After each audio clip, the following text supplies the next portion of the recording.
personne.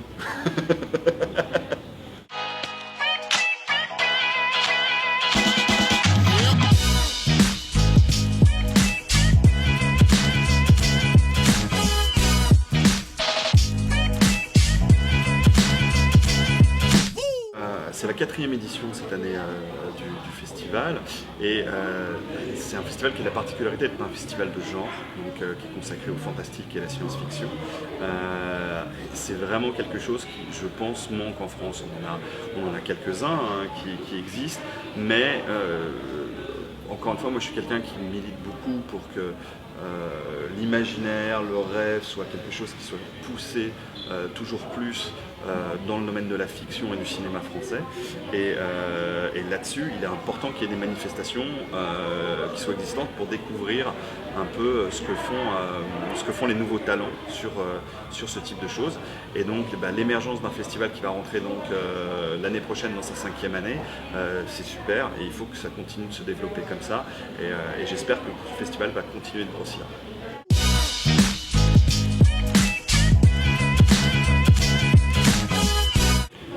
Oui, évidemment, il y a des moments où je me repose et où je m'occupe. J'ai aussi mes enfants qui prennent beaucoup de temps, donc c'est vrai que maintenant, en fait, je me consacre beaucoup plus à l'écriture et la réalisation. Toute la période qui était production, distribution, à l'époque où je travaillais chez Oui Productions, ça c'est un petit peu, c'est une nouvelle étape maintenant, puisque justement je dirais que tout ce que j'ai appris pendant cette période, maintenant je le mets à contribution avec d'autres producteurs, puisque je me suis rendu compte que si on voulait avancer, multiplier les projets, que les choses avancent plus vite en France, il faut en fait finalement pousser plus de sociétés à aller de l'avant dans cette direction. On ne peut pas faire tout seul, c'est pas possible. Et il faut essayer de lancer un mouvement, et c'est important de pouvoir aussi dire à des producteurs, en fait, le genre, c'est pas si compliqué que ça de pouvoir s'y lancer, parce que ça fait souvent peur. Ils se disent oui, ça va être très cher, mais en fait non, c'est comme tout, en fait, il y a toujours moyen de faire les choses. Tout dépend de ce qu'on souhaite mettre en scène, de ce qu'on écrit, et il y a énormément de choses qui se déroulent en fait à l'écriture. Et c'est vrai que moi j'ai tendance à dire que il y a des génies innés dans le domaine, mais finalement, sur le long cours, il n'y a qu'en faisant qu'on réussit à s'améliorer et à faire toujours plus. Et donc, le fait d'espérer, d'attendre qu'il y a un film français qui va arriver, qui va tout révolutionner et qu'ensuite ça va tout ouvrir, moi j'ai tendance à penser que c'est pas ce qui se passera, que c'est au contraire la mise en marche de projets de plus en plus ambitieux qui vont réussir à progresser sur certains éléments, qui vont faire qu'il va y avoir des contenus qui seront de plus en plus forts, qui vont réhabituer un public au genre, et ça permettra d'aller de l'avant tout simplement de cette façon-là. Né de la souffrance et de la haine, le dernier fragment d'une planète réduite en poussière est condamné à errer dans l'univers pour l'éternité. Le destin de ceux qui le croiseront sera bouleversé à jamais. The sign has been spotted. Son nom, le métal hurlant.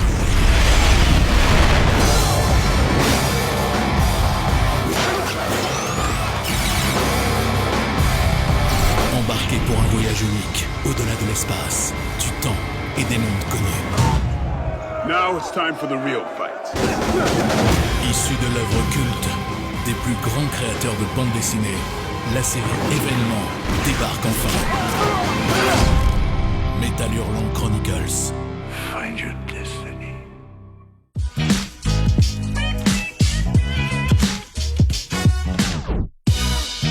C'est la science-fiction, ce qui est évidemment, il y a le côté, on n'oublie pas le petit garçon qu'on a été, et donc c'est un appel au rêve, à l'imagination, mais ensuite, en grandissant, on se rend compte que, et plus particulièrement la science-fiction, c'est vraiment un moyen de véhiculer certaines idées, certaines pensées, raisonnements.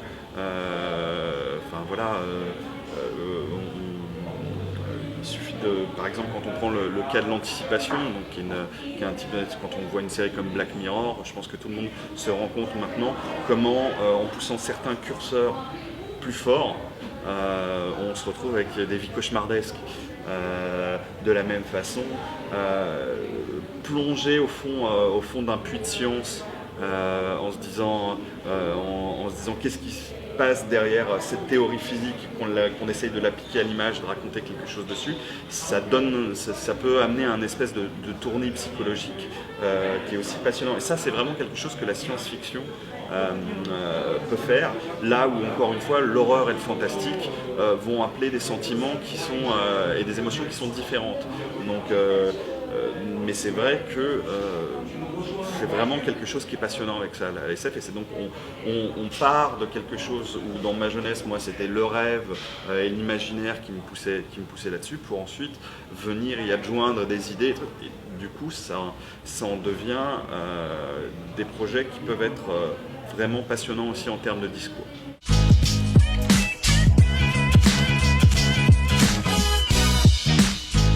Alors, c'était vraiment parce que moi, c'était quand alors j'avais connu la précédente édition de Métal Hurlant, il y avait une réédition au début des années 2000 de Métal Hurlant qui s'était fait en 2003 ou 2006, je ne sais plus.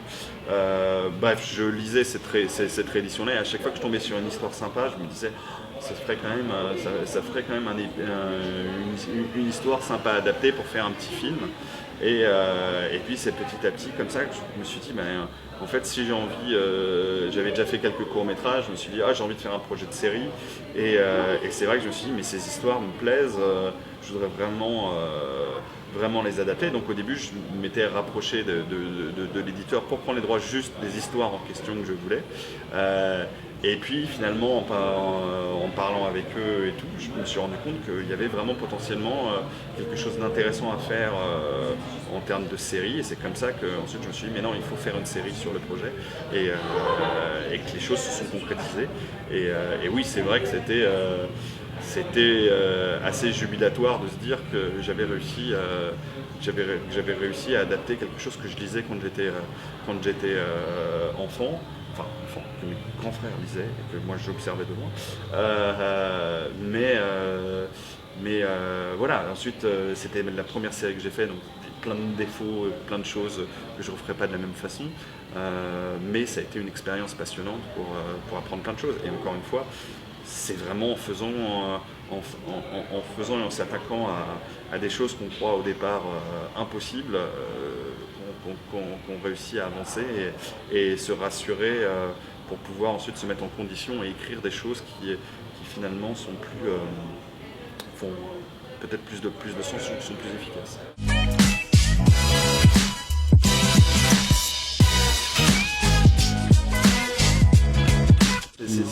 C'est toute la particularité de comment ça s'est fait. En fait, Métal Hurlant, au départ, a été refusé par toutes les chaînes françaises. Et suite à ça, moi j'ai décidé, vu que j'avais fait un pilote, d'aller montrer le pilote sur les marchés internationaux.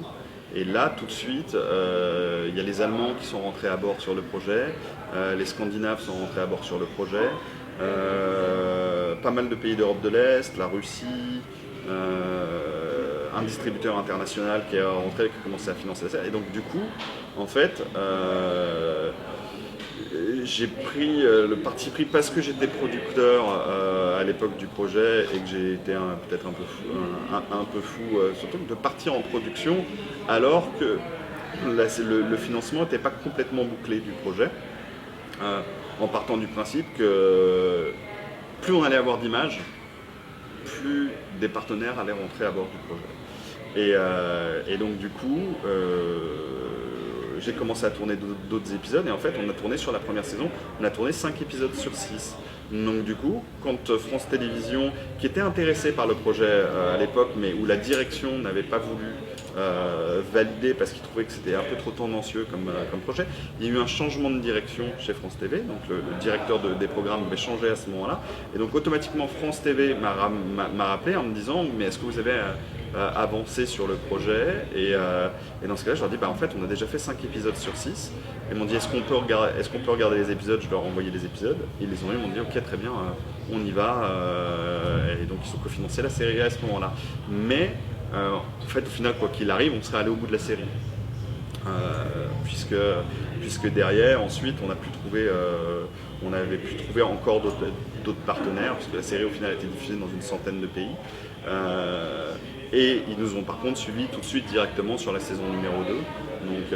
Donc c'est vrai que c'était une aventure assez marrante en soi. Puisque dans un premier temps, il y a beaucoup de diffuseurs télé français. En fait, c'était juste le fait que ce soit de la science-fiction. Oui, mais la science-fiction, vous savez, c'est en France, on n'est pas vraiment le pays pour faire ça. Mais c'est sûr qu'on ne peut pas devenir un pays qui fait de la science-fiction si on n'en fait pas, en fait. Donc on est obligé d'en faire. Et souvent, on oublie que quand même la France et la science-fiction, c'est un peu une grande histoire d'amour quand même, parce que bon, on a un peu eu quelqu'un qui s'appelle Jules Verne en France qui a créé la science-fiction. Donc bon, voilà, ce serait quand même dommage de pas essayer de l'aborder. Et donc moi, c'est toujours quelque chose que j'espère, c'est que petit à petit, on réussisse en termes d'audiovisuel et de cinéma, de se retourner un peu plus vers assumer notre héritage qui est quand même très fort à ce niveau-là. On a quand même toute une génération de scénaristes qui ont été frustrés par le fait de ne pas pouvoir raconter leurs histoires au cinéma ou à la télévision, et donc ils l'ont fait en bande dessinée. C'est pour ça qu'on a quand même une quantité de bandes dessinées fantastiques ou de science-fiction qui sont proprement incroyables, qui sont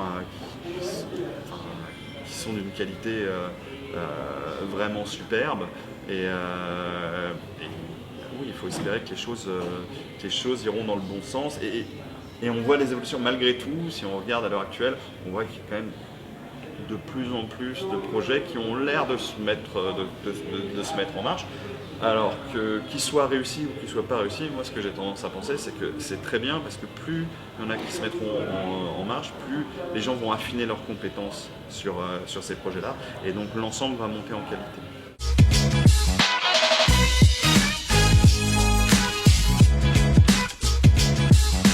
Alors, ce qui est le conseil numéro 1 que je dirais, surtout ne pas écrire ce que vous n'avez pas les moyens de faire. C'est-à-dire que je pense que si on veut faire, et là je parle évidemment si c'est pour écrire un livre, évidemment on peut tout écrire, et à partir de ce moment-là, c'est plus dans la technique, le style, et surtout le propos et ce qu'on va vouloir raconter, les enjeux et les personnages qu'il faut travailler. Quand il s'agit d'un film, par contre, c'est important, quand on veut se lancer dans son premier court-métrage, de ne pas faire les erreurs que moi j'ai fait quand j'ai démarré certains cours, c'est-à-dire de partir sur quelque chose de très ambitieux, sur lequel finalement j'avais par exemple de l'argent que pour le tournage, mais j'avais pas d'argent pour la post-production. Et je m'étais dit, oui mais super, les gens vont travailler parce qu'ils vont adorer les images, ils vont travailler gratuitement sur le projet et tout ça. Et en fait, c'est un mauvais calcul, parce qu'il faut bien se rendre compte qu'en fait, quand on fait un court-métrage, c'est 3 jours de tournage, 4 jours de tournage. La post-production, les décisions et les erreurs qu'on va faire sur le tournage, ça peut être 3 mois ou 4 mois de post-production. Alors on peut trouver des gens qui vont venir travailler gracieusement, bénévolement sur un projet de 2-3 jours, mais 3-4 mois, c'est pas possible. Donc, et du coup, après on se retrouve avec des projets qu'on met 1 an et demi, 2 ans à terminer. Et donc ça complique vachement la situation. Et ça génère une frustration en tant que créatif, parce que finalement, la création, quand on initie un projet, on a une énergie et une idée et une envie à un moment, et si le projet s'étend sur 2 ou 3 ans, des fois, c'est plus la même envie et plus la même idée qui est présente au moment où le projet se termine. Et après, qu'est-ce qui se passe? On renie son propre projet. Donc voilà, c'est pour ça que c'est intéressant de s'attaquer à des projets où avant tout on travaille sur le papier, on se dit ensuite qu'est-ce qu'on a, et si on n'a pas assez, il faut retravailler sur le papier avant de se lancer. Ça permettra de gagner beaucoup de temps.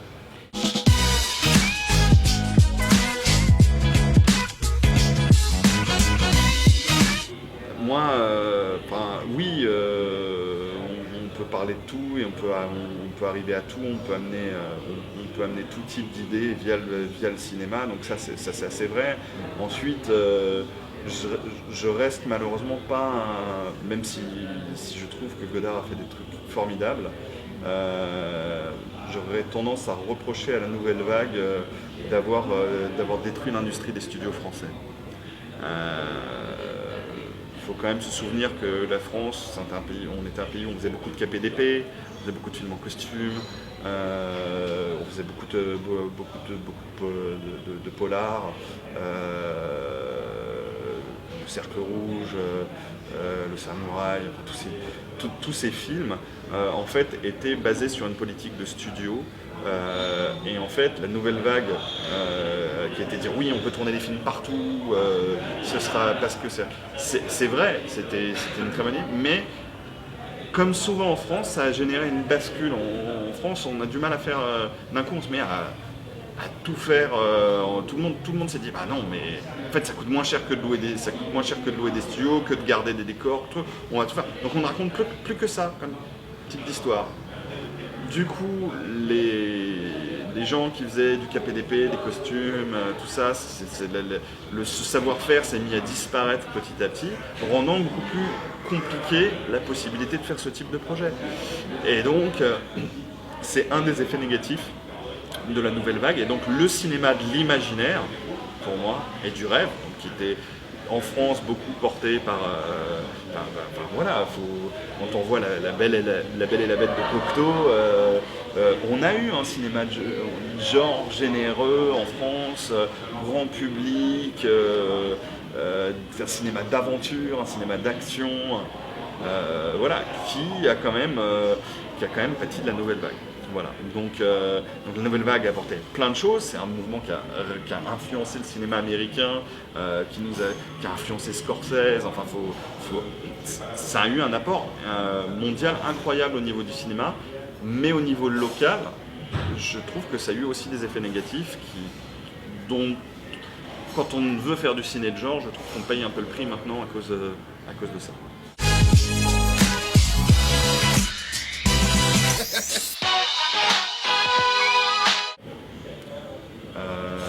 C'est personne. C'est juste quelqu'un qui essaye de faire les histoires qu'il a envie de faire. Voilà. Donc, et si possible, d'essayer